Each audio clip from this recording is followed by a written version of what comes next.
Marshall. Welcome to the world of mystery, the world of terrifying imagination. The story you are about to hear is called Lost Dog. Yes, a dog story. But please don't expect a charming family tale about man's best friend.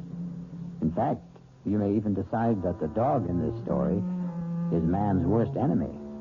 It all depends on whether or not you share the particular terror of our heroine, Miss Julia Smolett. Get it out! Get it out of here, please! Please, George, take him away! Give me a dog, for Pete's sake. There's nothing to hurt you. Get it out! George! Please!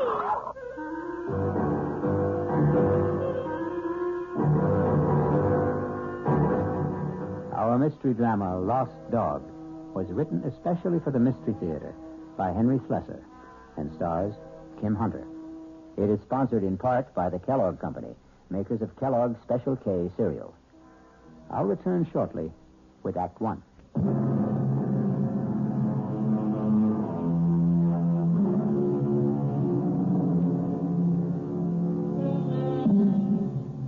Our story begins in the quiet parlor of a small suburban house at the end of Elm Street. Well, not completely quiet, since young Ronnie Hughes is once again practicing his scales under the gentle, watchful eyes of his piano teacher, Mrs. Julia Smolett.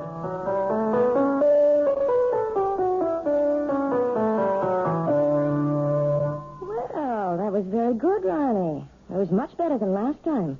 I still wish we could skip this scale stuff, Mrs. Smolett. I mean, I'm not saying that I'm ready to play concertos yet, but just the same... Why does it bother you so much, Ronnie? Well, playing scales makes me feel like a little kid, I guess. Oh, that's silly. All the finest pianists had to learn their scales before they could play any composition. I guess it's my fault for starting to learn to play so late in life. Ronnie, 19 years old isn't very late in life. I'm 20, Mrs. Smolett. Are you already? Oh, now, don't tell me you've been coming here a full year. No, just about 4 months. But my birthday was last week.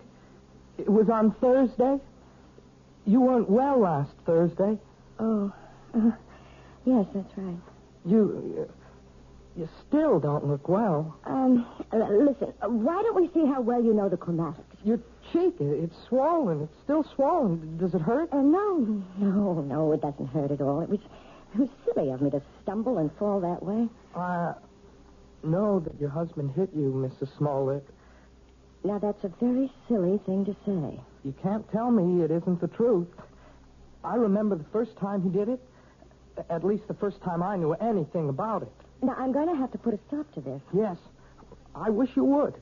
I wish you'd call the police or something the next time it happens. Now, listen to me, young man.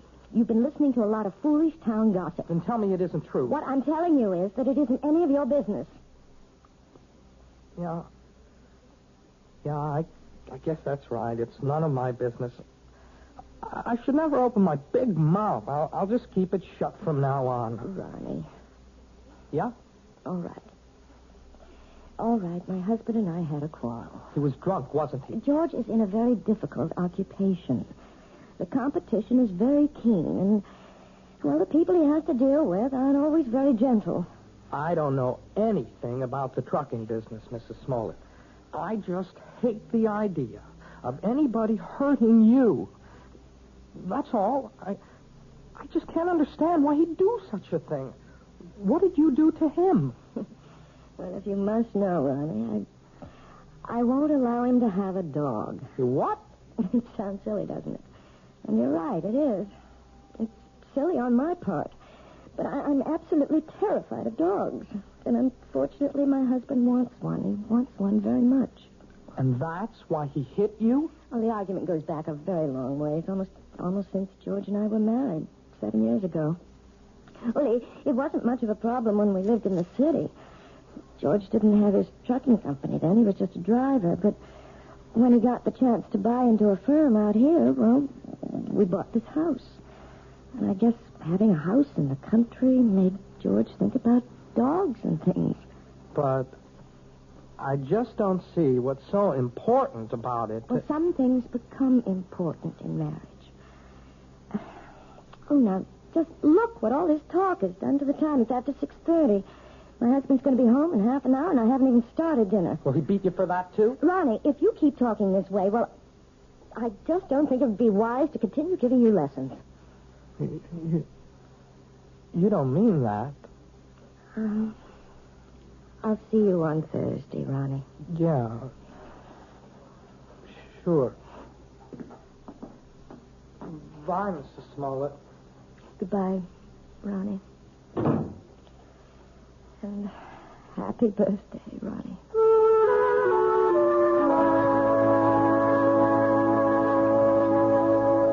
What else could I tell the guy? I had 2 semis in a repair shop. If I wanted the job, I had to use his equipment. Well, fine. Only nobody was going to hook me for a $500 premium. Hey, are you listening, Julia? Yes. Yes, I'm listening, George. What's the matter with you tonight? I'm a little tired, I suppose. Tired? You? From what? Listening to piano cover? Nah, you make me sick, you know that? You weren't listening to a word I said. You don't care about what happens in my business. You never cared. Well, I never understood much about it. You always talk to me as if I'm one of your associates. I know what's eating on you. Think I don't know? You're sitting there like the last judgment. You're sitting there blaming me for taking that swipe at you last week. No, you're wrong. Look at yourself. You didn't even bother putting makeup on that cheek of yours. Makeup wouldn't cover the swelling. Yeah. You want to remind me how much you suffer. Well, I got a hot flash for you, kid. The one who suffers around this house is me. I could enjoy this house plenty. I could have a great time if you weren't so sick in the head. You're talking about the dog again. Why not? You think I forgot? But surely it can't mean that much to you. I've had dogs ever since I was 6 years old. You never talked about it when we were living in the city. That was different. Who put a dog in that air-conditioned chicken coop? But now we've got a house. A real, honest-to-God house, Julia. A house needs a dog. Oh, George, you know I feel terrible about saying no, but I can't help myself. It's just something in me. It's a phobia, I guess, but dogs terrify me. Even small dogs, tiny, harmless little dogs. I go to pieces when one comes near me. That's all in your mind. Yes, but isn't that enough? No, not for me it isn't. Can't you understand that it's like a sickness, like a disease? Okay. So if it's like a disease, how come you never got cured? How come you never saw a doctor about it? A doctor? Yeah, that's right. You're telling me you're sick? Well, just find out. Well, where are you going? I'm going to get you an appointment, a doctor's appointment. I'm calling Dr. McCann right now. At this hour? I'll call him at home and make an appointment for tomorrow. We're going to settle this thing once and for all.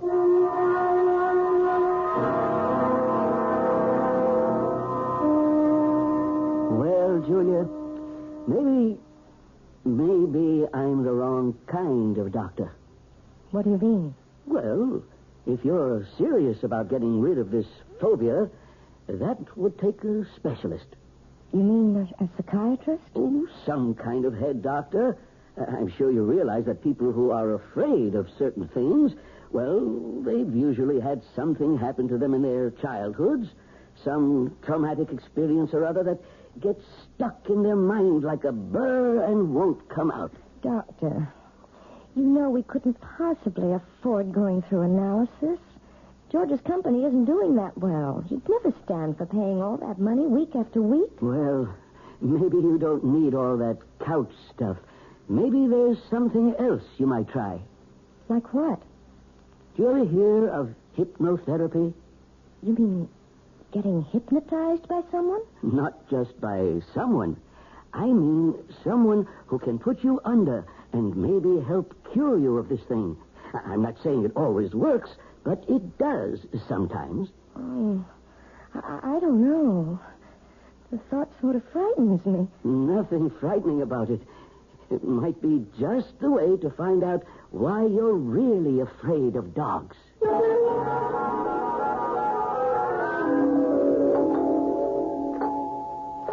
One minute. What'd you do? Forget your key? Yes, George, I'm sorry. Where you been so late? It's almost 7:15. I went to a movie after I saw Dr. McCann. I was just so nervous. I had to get out of myself, so I went to this movie, and it lasted longer than I thought it would. Oh, that's great. Just great. Now what happens to my dinner, huh? Dinner's all ready. All I have to do is heat it. That's a fine thing. I come home early to surprise you. You're not even here. I'm sorry, George. Look, do you think you should have more to drink now? I mean, it won't take me more than 10 minutes to get dinner on the table. Never mind how much I drink. Besides, I'm in no hurry for dinner. I want to know what the doctor said. Well, it's just as I told you, George. There's nothing Dr. McCann can do for me. It's not something that can be cured with a pill. There's gotta be some way.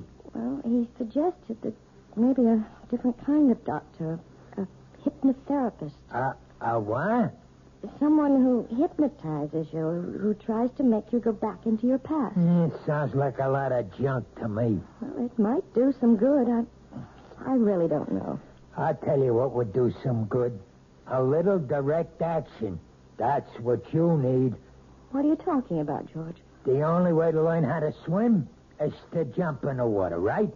Well, that's what you need, Julia. I simply can't make you understand, can I? Well, maybe I can make you understand. Forget it. You want to get that dinner ready? I'm hungry. Yes, I'm going now. Look, why don't you change first?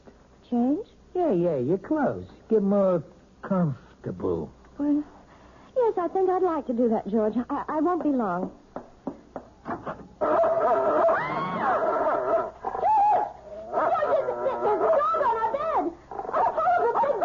Take it easy. That's my surprise. That's it. Tell her. Get him out of here. Please, George, take him away. It's only a dog, for Pete's sake. He's not going to hurt you. Get it out, George.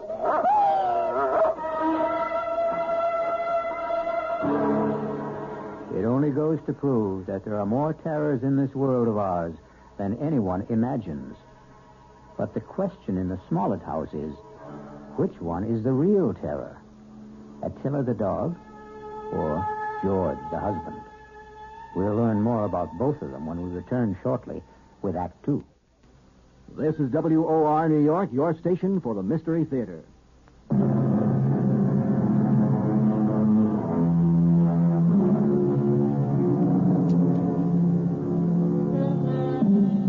Now let's return to the plight of Mrs. Julia Smolett, the woman whose nightmares take the shape of a barking dog.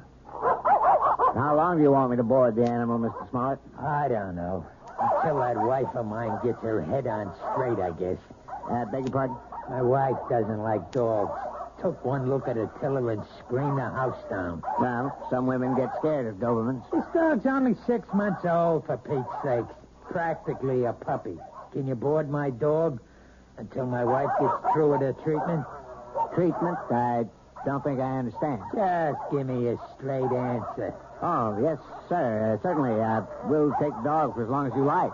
We'll see how long that is.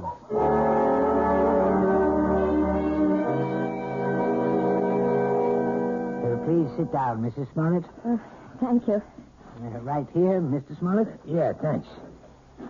You both seem a little nervous. I'm sorry, Dr. Froelich, but I suppose I am. I know. Dr. McCann explained to me. He said that hypnotherapy was an accepted kind of treatment. For some cases, yes. Not all of them. All I want to know is, will it work? Well, frankly, I don't know much about your wife or her problem. I'm not going to say I can help her get over this particular phobia until I do. Please, George, let me tell the doctor about it. I can tell him in one sentence. My wife's afraid of dogs. All dogs. Big ones, little ones. Falls apart when she just looks at one. No, that isn't true. I don't fall apart, as my husband said, unless I'm close to them. Animal phobias are one of the most common types I deal with, Mrs. Smolett, and I might say that I have a great deal of success with them. But how do you do it? I use a technique called hyperamnesia. Amnesia? Actually, it's the opposite of amnesia. After placing the subject in a trance state and making her completely willing to free herself from critical judgments about her past... Wait a minute. I'm not following you. What we do is get the subject to remember long-forgotten, very, very deeply repressed experiences. Sometimes they remember them in great detail, even though they still maintain amnesia at the conscious level. And do you see? I'm not sure I do. Do you mean you can find something in my mind that I don't even know is there? Possibly. It may take some time. We might need several visits to establish a rapport between us. But if all goes well, we should soon be able to find out if anything in your past is causing this problem.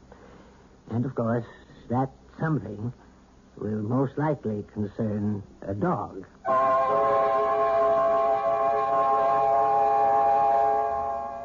That wasn't one of Hank's longest passes, but it was a bullet right at Joe Flax, deep in enemy territory. George? 3 minutes left in the half. You home already? Whether or not the Raiders will try to go all the way. Well, what happened? How'd it go at Folix? It was all very strange. Well, come on, let's hear it. Did he get you hypnotized or didn't he? Look, I just want to hang my coat up. Look, I'm missing a big game just because I want to hear. You might as well turn it on again, George, because all that Dr. Frolic did was what he called the first stages. What does that mean? I mean, well, he put me under all right. There wasn't any problem about that. Yeah, I figured that. Tell me what he said about the dog. He didn't say anything, George. Oh, what do you mean?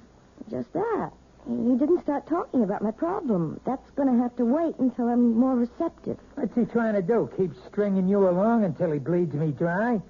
Those visits cost $50 each, you know that? I know it's expensive, but you're the one who insisted that I go. $50 a week plus kennel charges. A couple of months of that, and I'll be hocking half of my trucks. Look, you tell that guy to get down to business. It's only my second visit, George. Well, we better start seeing some results on number 3, understand? I'm not waiting any longer. There doesn't have to be a number 3. As far as I'm concerned, we can stop right now. What are you talking about? George, I don't want to do this thing. I hate being put under. I hate anybody poking around in my subconscious for something that isn't even important to me. You mean you want to be sick?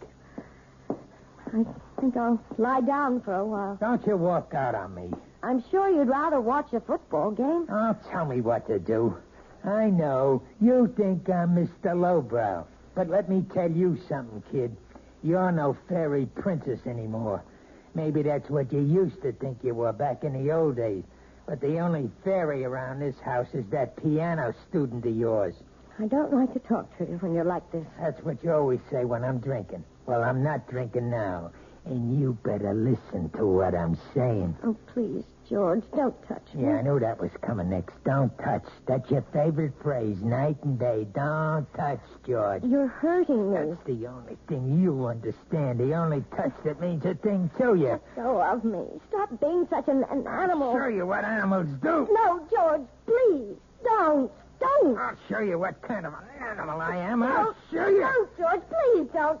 Please.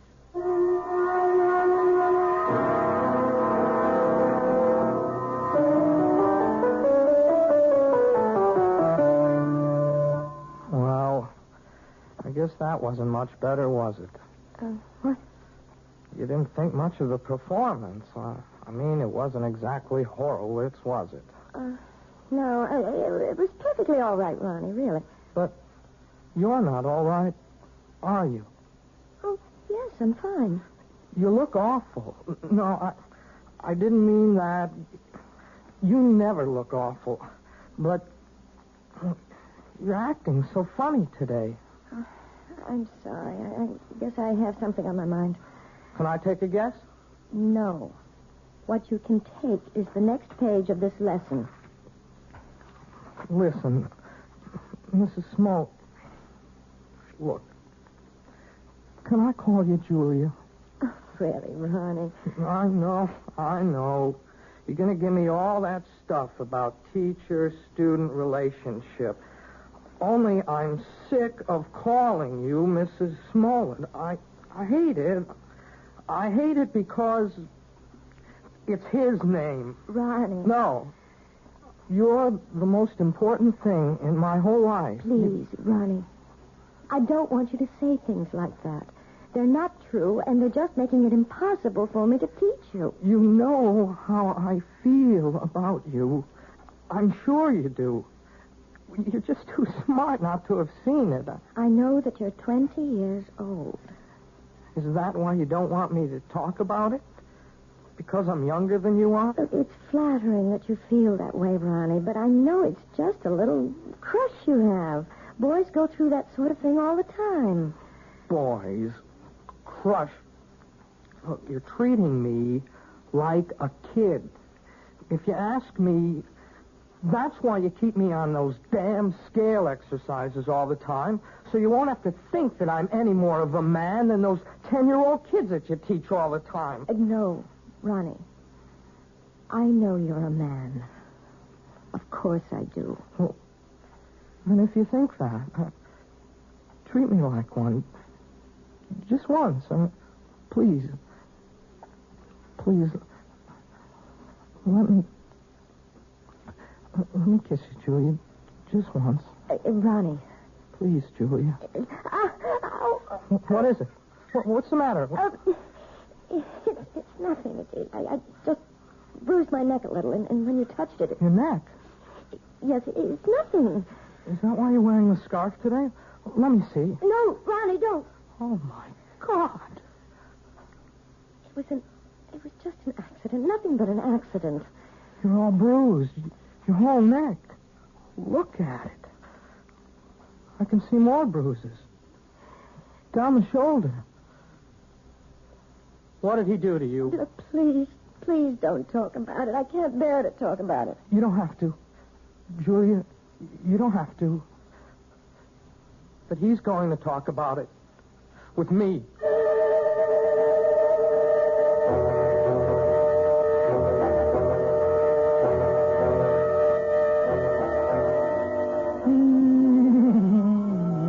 Hey, let's sit down, will you?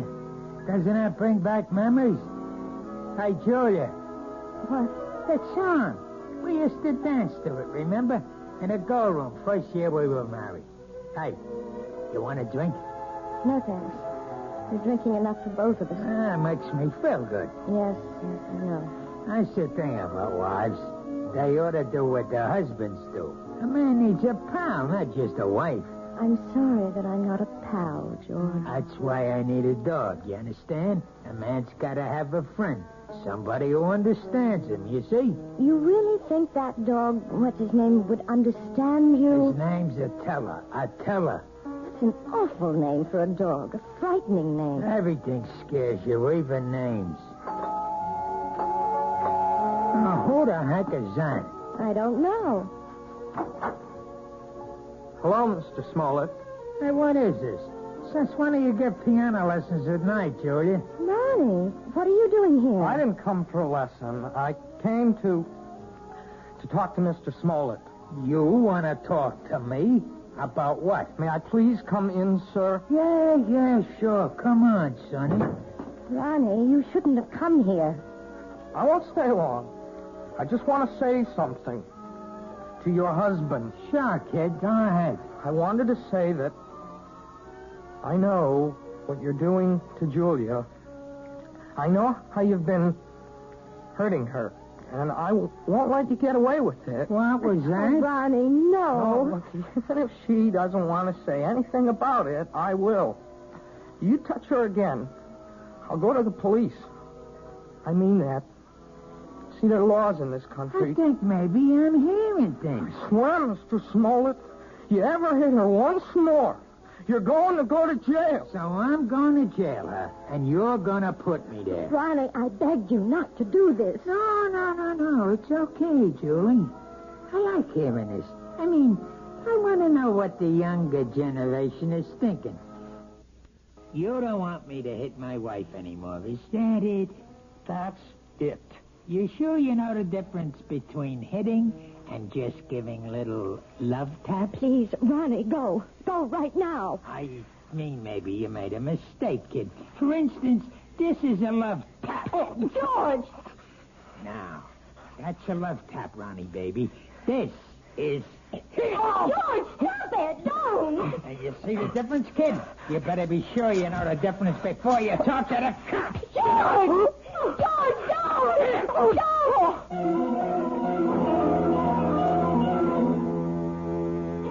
Yes, it's sad to realize that all men who love dogs aren't necessarily lovable themselves.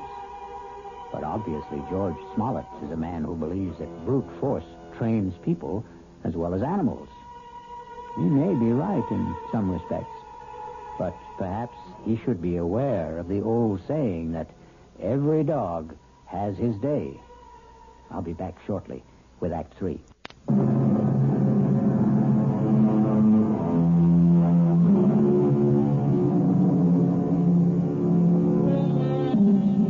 An important day has arrived in the life of Julia Smolett and her husband George, because Julia is on her way to the offices of Dr. Froelich, who has promised that this is the day which may bring her back to the forgotten days of her past, perhaps to the very day when she equated the word terror with the friendly eyes and wagging tail of man's best friend. This better be the payoff. That's all I've got to say. I hope you're not disappointed, George. Well, at least you're talking to me. That's the first word you've said to me in 2 days.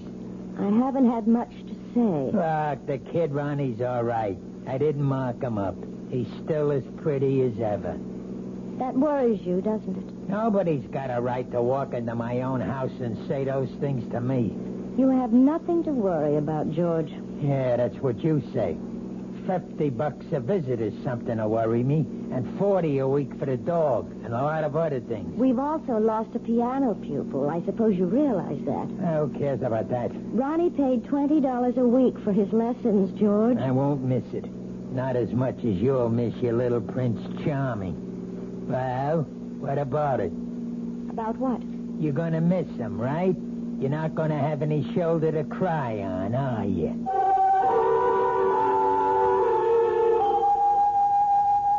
I think I'd better explain exactly what I plan, Mrs. Smolett. We're going to try something called age regression. Age regression? It sounds as if you're going to make me younger. That's almost exactly what we'll try to do. Well, if you can, Doctor, you'll have every woman in America on your doorstep. All I'm going to do is attempt to take your mind back into your own past. I'm going to see if you can relive some of your earlier years. You mean that I might actually remember things from my early childhood? I'm hoping that you'll recall one particular thing. The thing which you've been concealing from your adult self for a very long time. It's rather frightening, isn't it? No, you mustn't fear knowledge, especially self-knowledge. Now, we'll just draw the window shade and we'll get started.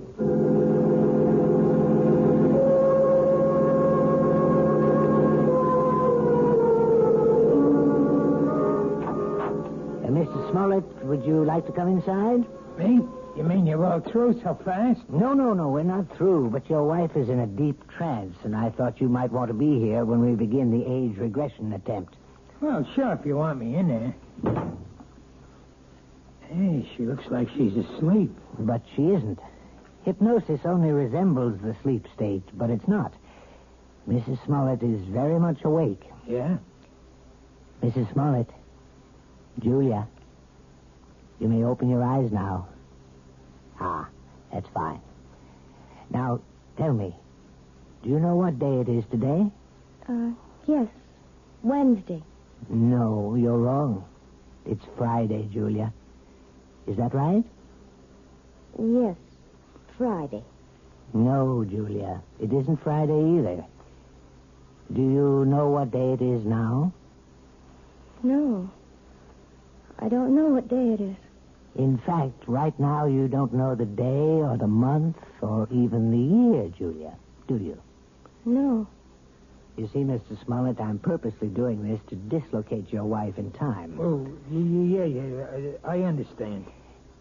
Julia, you're going to be a child all over again. You're going to see and hear and feel everything you did since you were a baby. And you're going to tell me everything I want to know about what you see, hear, and feel. You're going to answer all my questions starting right now. You understand? Yes. Julia, you are 1 year old. Do you hear me? You're an infant, only 1 year old. Tell me what you know, Julia. Tell me if you're afraid of dogs.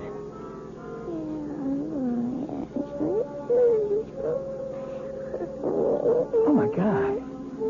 You sound like a happy baby to me, Julia. I don't think you had any fear of animals when you were a little baby. Did you? Now you're 2 years old, Julia. You can probably say a few words now. Are you afraid of dogs? No. And now you're 3, Julia. You're growing up very quickly. Now you're a big 3-year-old girl. And are you afraid of dogs now, Julia? No. I'm not afraid of Bow Wow. You're 4 years old now, Julia. Tell me if you're afraid of dogs now. It's all right to shake your head as long as you tell me, Julia. Now you're 5. 5 years old. What? Still not afraid of dogs? No. I'm not afraid. I'm not afraid. Now you're 6, Julia. 6. This can go on forever. Please, Mr. Smolett. Not afraid at 6, Julia? Then let's be 7 years old. You're 7 years old. Still not afraid, are you? Now, what about 8? You're an 8-year-old girl now. Topper. Topper. What was that? Topper. Poor Topper. What's she saying? Julia, who is Topper? Is Topper a dog? Topper's my dog. Where is Topper now, Julia? Topper's dead.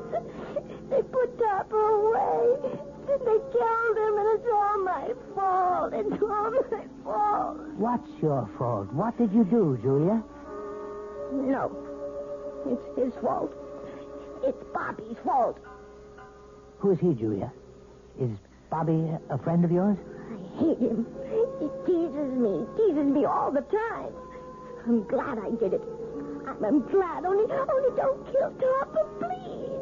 Please don't kill my dog. Does all this mean something? Yes, it means a great deal, Mr. Smolett.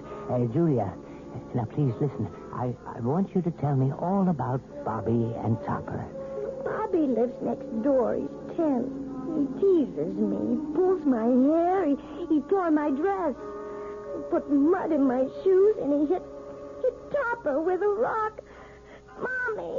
Mommy! What happened, Julia? Why are you calling your mother? What's happened to Bobby? He's killed him. He's killed him. Who? I warned him. I told him what I would do. I told him. Was it Bobby you warned? Take him, Topper. Kill him. Kill him. Kill him. Oh, my God. Quiet. Hey, Julia, listen to me. I want you to explain everything to me very clearly. Did you tell your dog to hurt Bobby? Yes. Did he hurt Bobby? Did Topper kill him? No, he hurt Bobby. He didn't kill him. He hurt Bobby in the neck, but they killed Topper. They killed my dog. And it's my fault. It's my fault. Well, I think we found the lost dog.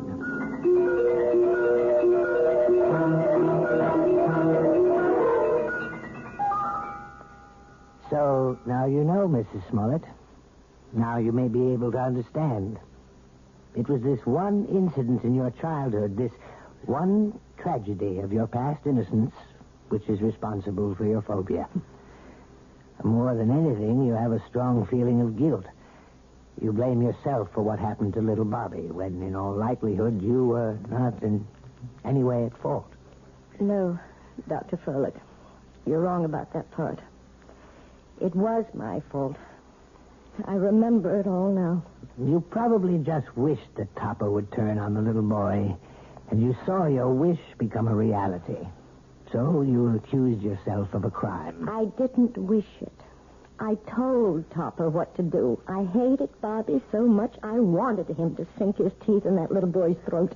Well, at least you've brought it all into the light, Mrs. Smolett. And something tells me that it won't be long before you'll willingly accept the love and friendship of a dog again.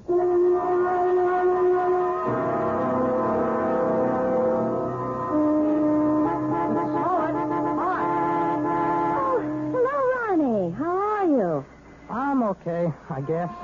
That looks like a brand new car you're driving. Oh, yeah, it is. My parents gave it to me for my birthday, but, well, it took a couple of months to get it here from the factory. Well, you see, I wanted a couple of special things done to it. It's very handsome, Ronnie. I'm sure you're enjoying it. Yeah, it's great. I guess you've been shopping, huh? Yes, I have been. Ronnie, maybe you'd like to come inside for a few minutes for some tea or something? I'm afraid I can't right now.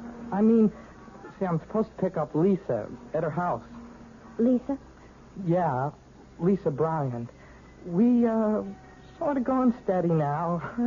Yes, of course. Well, it was very nice running into you, Ronnie. Yes, it was. Hey, by the way, you're looking, well, you seem real fine these days, Mrs. Smolett.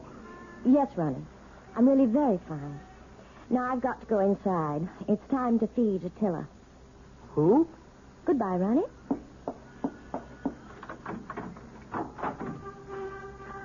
Attila! Where are you? Attila? Here, boy. Oh, where's that animal? Oh, well, I suppose he's playing in the yard or something. Oh, or maybe he's in the bedroom. Attila? No, not in there. Oh, I see George's jacket's back from the cleaners. I hope they haven't taken all the smell out of it. No, they couldn't do that. Nothing will ever take the smell of George out of anything. Now to find that animal. Attila! Where are you? Attila? Are you here? Oh, there you are. Oh, for heaven's sake. Are you still tied up, you poor thing? Oh, well, don't worry. I'll have you out of that in a minute. We can't have you tied up, can we, boy? We can't play our little game if you're tied up. Yes, that's a good dog. Good boy, Attila. Now, let's play our little game. See the jacket, Attila? See? Smell the jacket, boy. Go on, smell it. That's a good boy. Now, stick him, Attila. That's it. Stick him, Attila. Stick him.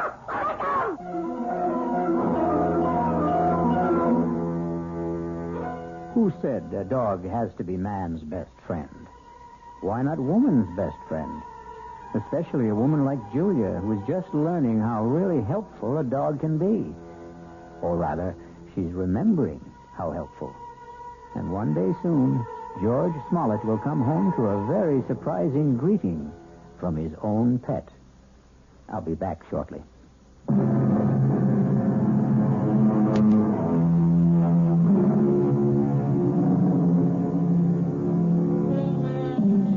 We hope we haven't given you the impression that we don't love dogs. We love them very much, especially since dogs are descended from wolves. And the wolf is not only a fascinating creature, he also does something wonderful for all lovers of mystery stories. He makes this chilling sound. Our cast included Kim Hunter, George Matthews, Robert Dryden, Gil Mack, and Mandy Potamkin. The entire production was under the direction of Himan Brown. Radio Mystery Theater was sponsored in part by Anheuser-Busch Incorporated, brewers of Budweiser. This is E.G. Marshall inviting you to return to our Mystery Theater for another adventure in the macabre. Until next time, pleasant dreams.